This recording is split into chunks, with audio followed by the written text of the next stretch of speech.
of e-learning, we will start with the one of the device, that is thermos flask. And in the previous videos we have learned about the conduction, radiation and convection. Now one thing I want to share with you, that one of the process is like that in which all the three modes of transmissions are there.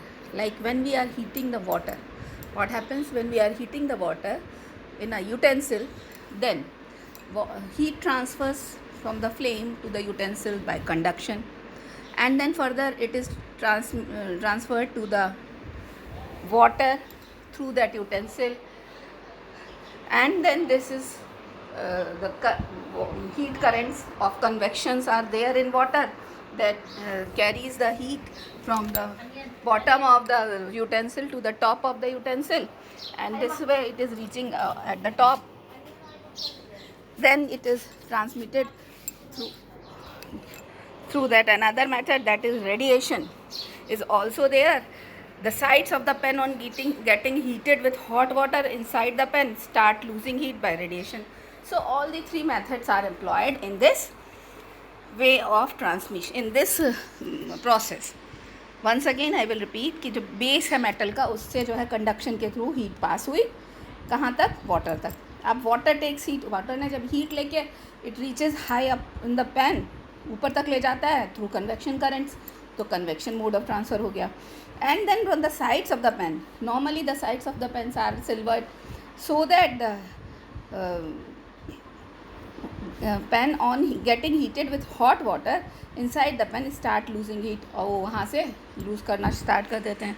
तो this way we can see all the three methods. Now some applications of these methods are there in our daily life. First of all, we will learn about the principle of the thermos flask, its working, its structure. Now a thermos flask is a device is used to keep hot things hot and cold things cold for long. तो thermos flask ऐसी चीज़ है, आप सबके घर में होगा, आप सबको इसके यूज़ के बारे में पता होगा कि कैसे इसको यूज़ किया जाता है. The structure of the thermos flask is based on the practical use of the knowledge of different modes of heat transfer. अब इसके स्ट्रक्चर में तीनों मोड्स ऑफ हीट का ट्रांसफ़र का एप्लीकेशन है, और कैसे कैसे है ये हम लोग अब डिस्कस करेंगे. सबसे पहले आप स्ट्रक्चर देख रहे होंगे in the diagram. There is the plastic stopper at the top, double wall glass container है जो कि जिसके अंदर ग्लास का एक फ्लास्क होता है. हॉट लिक्विड बीचों बीच रखा जाता है. ग्लास कंटेनर और बाहर का जो डबल वॉल कवरिंग है उसके बीच में वैक्यूम होता है, और इसकी साइड्स जो होती हैं, नीचे का बॉटम साइड्स होता है वो सिल्वर सरफेस होती है. तो this way this is the structure. Thermos flask is a double-walled glass flask. First thing, the inner walls of the flask are silver, to that the exterior of the flask on both the sides is reflective. जिससे कि इसकी बाहर की दोनों sides जो है reflective हो जाती है सिल्वर करने की वजह से. The air in between the two walls of the flask is pulled out. अब जो दोनों दीवारों के बीच में, फ्लास्क और कंटेनर के बीच में जो हवा होती है उसको बाहर निकाल दिया जाता है और क्रिएट कर दिया जाता है vacuum. The glass flask is fixed inside a protective metal. अब इसको ग्लास फ्लास्क के अंदर एक प्रोटेक्टिव शीट मेटल और या प्लास्टिक बॉडी के अंदर होता है. इसका जो माउथ होता है वो एक टाइट फिटिंग कॉक से प्लास्टिक स्टॉपर से बंद रहता है from a non conducting material, जो कि नॉन कंडक्टिंग होता है. एंड दिस कॉक is placed under a cover. उसके बाद इसको एक कवर में कर दिया जाता है. सो this is the structure of thermos flask. Now you will see working of thermos flask. The shiny silver surface of the flask prevent the transfer of heat from outside to the inside or vice versa by reflecting back the radiation. अब जो इसकी जो shiny surface है वो क्या करती है, वो बचाती है किस चीज़ से, ट्रांसफ़र ऑफ हीट का फ्रॉम आउटसाइड, बाहर से अंदर जाने वाली हीट से बचाती है. Then vacuum between the glass wall of flask prevents the transfer of heat by conduction and convection as both the modes require a medium to transfer. अब चूंकि वैक्यूम कर दिया जाता है तो वहाँ कोई मीडियम ही नहीं होगा, तो जो बाहर से हीट अंदर जाना या अंदर की हीट बाहर जाना, दोनों से वो वैक्यूम बचाता है. Cork of plastic stopper on the mouth of the flask is bad conductor. अब जो कॉर्क हमने यूज़ किया है वो बैड कंडक्टर ऑफ हीट है, तो वो स्टॉप करेगा कंडक्टर.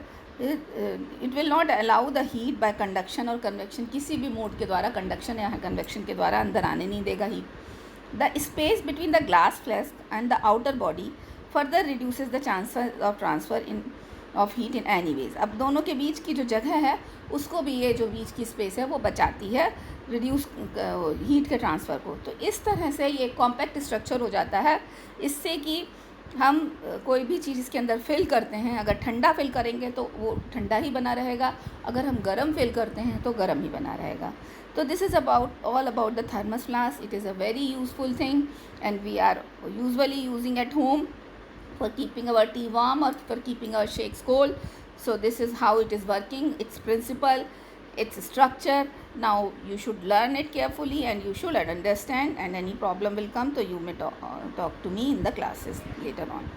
Now अब आता है, हमने जो डिफरेंट स्केल्स के बारे में सुना है कि नॉर्मली हम लोग टेम्परेचर डिग्री सेंटीग्रेड में कॉमन सेल्सियस स्केल है जिस पे करते हैं, पर फ़ारेनहाइट भी एक स्केल होता है जिसमें कि हम कन्वर्ट कर सकते हैं टेम्परेचर को. तो इसके लिए आपको ये फार्मूला लर्न करना है. अगर आपको सेंटीग्रेड फ़ारेनहाइट को सेंटीग्रेड में कन्वर्ट करना है तो this formula will help you. कैसे? C=5 with in the bracket F-32. अब F की वैल्यू आपकी जो भी आपका फ़ारेनहाइट में टेम्परेचर है वो आप उसमें लिख देंगे. Then you will subtract that value by 32. जो आएगा उसको 9 से डिवाइड कर देंगे. तो this way you will get the conversion of centigrade to Fahrenheit. इसके अलावा हम फ़ारेनहाइट को भी सेंटीग्रेड में फ़ारेनहाइट में भी कन्वर्ट कर सकते हैं सेंटीग्रेड को. उसका दूसरा फार्मूला है. तो पहले आप ये देखिए, to convert 40 degree Fahrenheit Celsius degree scale into centigrade, तो आपने यूज़ किया F=40 × 9/5 + 32 ये फार्मूला. तो आपने 40 को यहाँ FC की जगह लिख दिया क्योंकि आपको सेंटीग्रेड को कन्वर्ट करना है. तो दिस विल बिकम 360/5 पहले, और फिर उसमें हमने 32 प्लस किया तो this will become 104 degree Fahrenheit. इसी तरह आपको अगर कन्वर्ट करना है 104 डिग्री फ़ारेनहाइट को सेल्सियस स्केल में, तो उसका ये वाला फार्मूला यूज़ करते हैं. C=5 with in the bracket 104 - 32, क्योंकि 104 फ़ारेनहाइट है उसको आपने अंदर लिख दिया और उसमें सब्ट्रैक्ट किया तो यू विल गेट द 72. अब 5=72/9, सो 5 × 8 = 40 degree.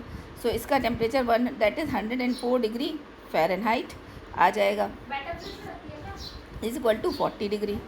So to convert 10 degree centigrade to Fahrenheit scale and 50 degree Fahrenheit to centigrade scale.